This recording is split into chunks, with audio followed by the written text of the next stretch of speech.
Magandang araw sa inyong lahat dyan. Sa mga nanonood nito, alam ko na nandyan kayo dahil sumusuporta kayo sa tatay ko. Birthday niya ngayon, masaya ako, nakasama ko kayo na mag-celebrate ng birthday niya. Yun lang, nasa Hague siya ngayon sa Netherlands, nasa ICC. Kasi inaresto sa hindi tama na paraan, illegal na paraan, yung tatay ko at isinuko ni Bongbong Marcos sa mga doon sa Netherlands, sa ICC.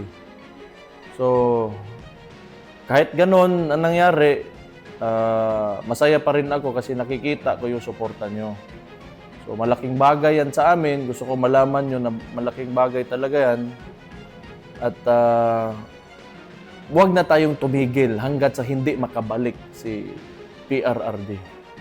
Kailangan malaman talaga ng administrasyong ito na hindi tayo pumapayag sa ginawa nila. Yun lang. Again, gusto ko magpasalamat kasi kung hindi dahil sa inyo, wala na ako lakas. Mahirap din yung sitwasyon.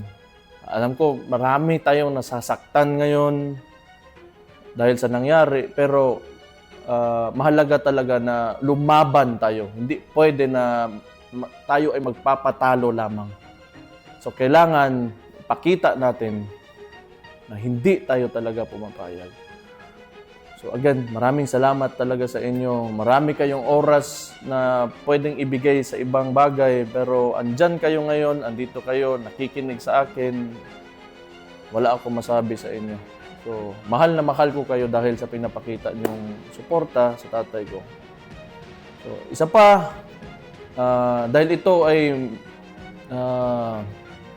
resulta ng tingin ko na sobrahan ng politika ito si Marcos dahil tingin ko takot talaga sila na tumakbo yung kapatid ko sa 2028 kaya maraming mga movements o mga kilos sa politika laban sa pamilya namin na ginagawa ng administrasyon.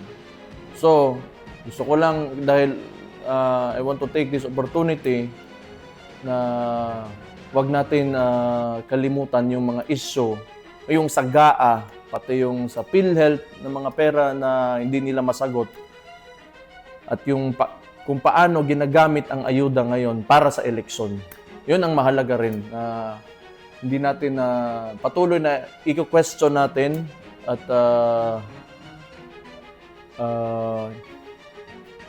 bigyan ng pansin. So, yun lang sa lahat ng kasama namin ngayon na nagse-celebrate ng birthday ng tatay ko. Again, mahal na mahal ko kayo dahil alam ko mahal na mahal niyo yung tatay ko. Malaking bagay yan sa amin.